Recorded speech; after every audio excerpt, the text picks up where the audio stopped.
Let's just unpack this right from the top. Yeah, let's dive in. So picture the scene. You're sitting on your couch. Maybe it's 2 in the morning. Maybe it's a Sunday afternoon. And you have just survived the absolute emotional ringer that is the season 4 finale of Bridgerton. Oh, that very specific post-binge haze. Exactly. I mean, the costumes were lavish. The drama was high. The romance, well, it did what Bridgerton does best. Right. And then the massive final scene cuts, the screen just fades to black, and you are sitting there emotionally exhausted, probably hunting around for the remote to see if there's like a trailer for season 5 or a bonus clip. You definitely aren't quite ready to go back to the real world yet. You're still mentally stuck in the Regency era. Right, but then the mood shifts instantly. It goes completely silent, and this simple, stark black card pops up with white text, and it says, "In loving memory of Nicholas Braimbridge, Tony Cooper." It's a really jarring moment. It snaps you right out of the fantasy. Yeah. Because one minute you're worrying about who is marrying whom and the scandal of the season, and the next you're confronted with the very real mortality of the people who actually made the show. It really is a reality check, and I think for the vast majority of the millions of people watching, those names, Nicholas Braimbridge, Tony Cooper, they register for maybe a split second. Yeah, if that. You might think, oh, that's sad, or I wonder who they were, but then the algorithm auto-plays the next thing, or you just turn off the TV and the moment is gone. Which is natural. I mean, we are programmed to consume the narrative, not the credits. But today, we are hitting pause on that autoplay because when you actually dig into the production notes, the portfolios, and the tributes regarding these two men, you realize something pretty profound. Absolutely. The world of Bridgerton, that physical sensation of opulence, the safety of the cast, the very infrastructure of the production, it didn't just appear out of thin air. It was built, painted, driven, and sustained by people like Nick and Tony. It connects to this concept of the invisible architecture of a show. Invisible architecture, I like that. Yeah, we see the actors, we hear the writer's words, but the physical reality of the show relies on hundreds of skilled technicians whose actual goal is often to be completely unnoticed. So that is our mission for this deep dive. We aren't talking about the actors or the showrunner today. We are pulling back the curtain on that invisible architecture to honor two specific crew members who passed away between seasons. And we've got a great stack of sources here to do that. We do. We're looking at production notes, professional portfolios, colleague tributes, and even community fundraising data. And together they paint a really vivid picture of who these men were. And honestly, it is a picture of how a massive, high-budget production actually functions on the ground. It's fascinating stuff. So let's start with Nicholas Braimbridge. On the dedication card, there is no job title. It just says his name. Right. But we dug into the credits in the notes, and he is listed as a scenic artist. Now, I want to challenge you on this right away because I know what I used to think. When I hear scenic artist, I think of, like, high school theater. Oh, sure. I think of painting a flat piece of cardboard to look like a brick wall from 50 feet away in the dark. Right, the wobbly sets where if an actor leans on the wall, the whole house moves. Exactly. And I assume on a show with a budget like Netflix's Bridgerton, they are just, buying real stuff. I mean, look at those sets. They look like they cost millions. That is the common assumption, and it is completely wrong. Okay, tell me why.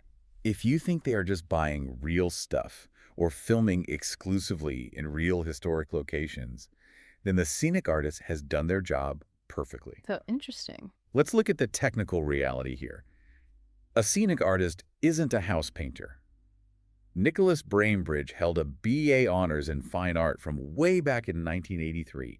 He spent over 30 years refining this specific craft. 30 years is a long time to perfect a technique. So what is the actual difference? If he is painting a wall in the Bridgerton drawing room, how is that different from me grabbing a roller and painting my living room eggshell white? It comes down to the camera, the lighting, and the materials. In your living room, you paint a wall beige, and it looks beige. On a film set, specifically with the high-definition 4K cameras they use for a show like Bridgerton, you are dealing with faux finishes. Faux finishes. Yes. Brainbridge's portfolio specifically highlights his expertise in exquisite marbling and wood grain finishes. Marbling. You mean literally painting wood to look like stone? Exactly. Think about the logistics of it. You cannot build a 3-story ballroom set out of actual solid marble blocks. Why not? I mean, if they have the Netflix budget. Well, for one, it would weigh thousands of tons. It would literally collapse the soundstage floor. You'd need a foundation meant for a skyscraper, not a film set. Oh, wow. I didn't even think about the weight. Right. And secondly, think about the sound. The sound, like the actors walking on it. Acoustics in general. Ugh. If you are filming dialogue in a room made of real, cold, hard stone, the echo is an absolute nightmare. The sound bounces everywhere. That makes sense. Sound mixers hate hard surfaces. Mm. So the production builds the walls out of wood, plaster, and fiberglass. They are soft, they are light, and they are acoustically friendly. Okay, so the structure is wood and plaster, but it has to look like the Palace of Versailles. Right. And it has to look like cold, hard, expensive stone to a camera lens that might be 6 inches away from it. That's a lot of pressure. That is where Brainbridge came in. He wasn't just rolling paint, he was layering glazes, using feathers and sea sponges to create tiny veins, understanding exactly how light hits a polished stone surface versus how it hits a painted wood surface. I really hadn't thought about the lighting aspect because marble reflects light differently than wood does. It has a depth to it. Precisely. No. Marble has translucency. Light goes into the stone a little bit before bouncing back to your eye. Right. Wood is completely opaque. Right. A master scenic artist like Nick knows how to layer semi-transparent glazes to trick the eye and the camera sensor into seeing that depth. He is creating a trompe-l'oeil effect. An optical illusion.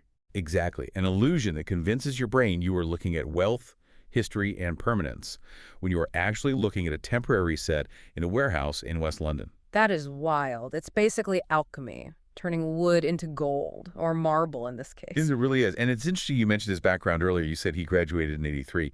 Before he moved into film and TV, our sources say he spent years doing fine decorative painting for large domestic properties in London. So real houses. Real high-end, likely multi-million-pound estates. He was doing this for actual clients who would be standing right next to the wall in their own homes. Wow. That is a brutal training ground. If you can fool a billionaire standing in their own hallway, you can fool a camera. It speaks to a level of craftsmanship that we rarely appreciate. We usually just talk about the set design as a general broad concept, but this is the actual texture of that design. It is the reason the world feels tactile. And his professional philosophy, which was listed on his professional profile, was, quote, "Creativity is what inspires me to work hard," unquote. It wasn't just a job for him, it was a vocation. But we also need to talk about the man himself, because on a film set, you aren't working 9 to 5. You are working 12, 14, sometimes 16-hour days. Oh, easily. You are in close quarters, under high stress. Skill is one thing, but personality is everything in that environment. What did his colleagues say about him? This is where the sources get really touching. We found a tribute from Alison Gardshaw, who worked closely with him in the art department. She described him as a, quote, "delightful, charming, funny man, a true gent." A true gent. That feels very British, but it carries a lot of weight in that industry, doesn't it? It does. In production circles, calling someone a gent or a gentleman isn't just about manners. It implies a very specific kind of professional demeanor. It means they stay calm when the plan inevitably changes. When the director walks in and says, "I hate this wall color, change it in an hour," a jet doesn't explode, they just roll up their sleeves and solve it. Right. Being delightful is actually a massive professional asset when everyone else around you is stressed out and exhausted. It makes the tragedy of his loss hit that much harder. And as we looked into the timeline, the story gets incredibly heavy. This wasn't just the loss of a colleague. There is a compounding tragedy here involving his family. Yes, the timeline is heartbreaking. We analyzed data from a fundraising campaign set up for his family. It reveals that Nick Braimbridge passed away in May 2025. But that date is significant because of what happened just before. Right, we saw the GoFundMe context. Nick had lost his wife to cancer just before Christmas 2024. So we're talking about a span of roughly 5 months. 5 months. In less than half a year, this family, specifically their 2 teenage daughters, Flora and Amelia, lost both parents. That is just, it's hard to even wrap your head around that. You're a teenager, you lose your mom, and before you can even begin to process that first wave of massive grief, your dad is gone too. It is absolutely devastating. And this is where we need to talk about the Bridgerton family.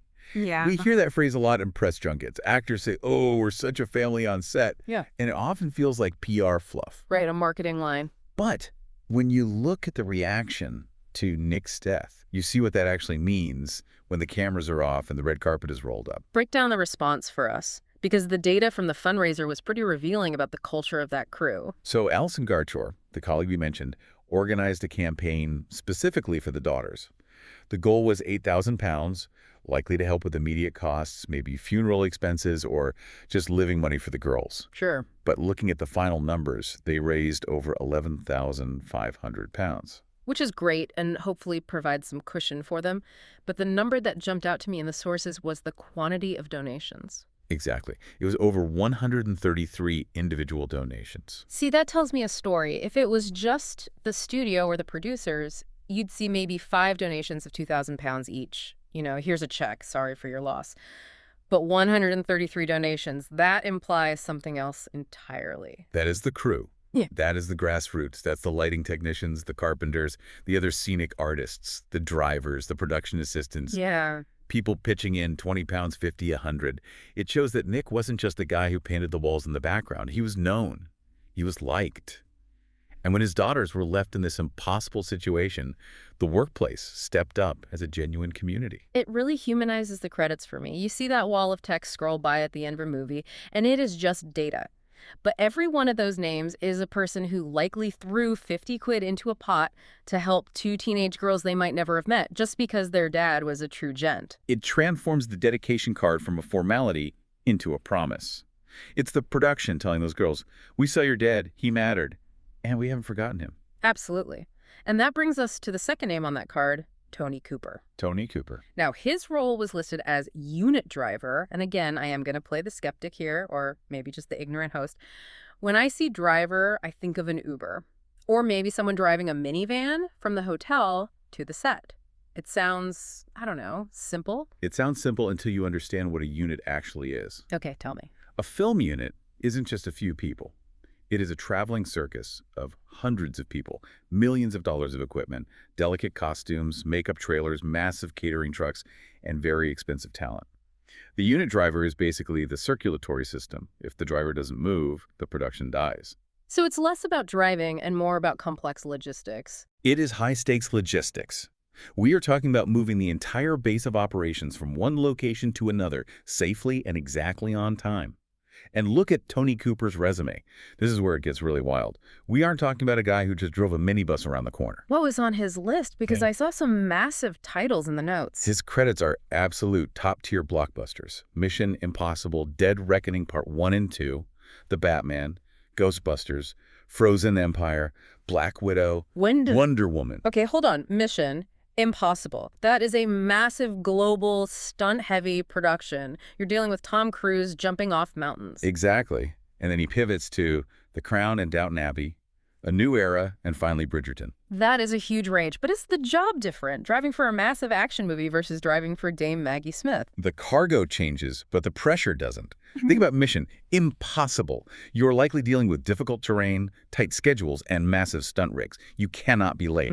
If the unit driver is 20 minutes late, getting the camera truck to the cliff edge, you lose the sunlight. You just cost the production $100,000 in wasted time. Just because of traffic or a wrong turn? Exactly. And then you switch to Bridgerton or The Crown. You aren't chasing bad guys, you're going to a tea party. But the challenges shift. Now you aren't on a cliff, you are at a protected National Trust property. Yes, you are driving heavy trucks into historic estates that were built for horse carriages, not 18-wheelers.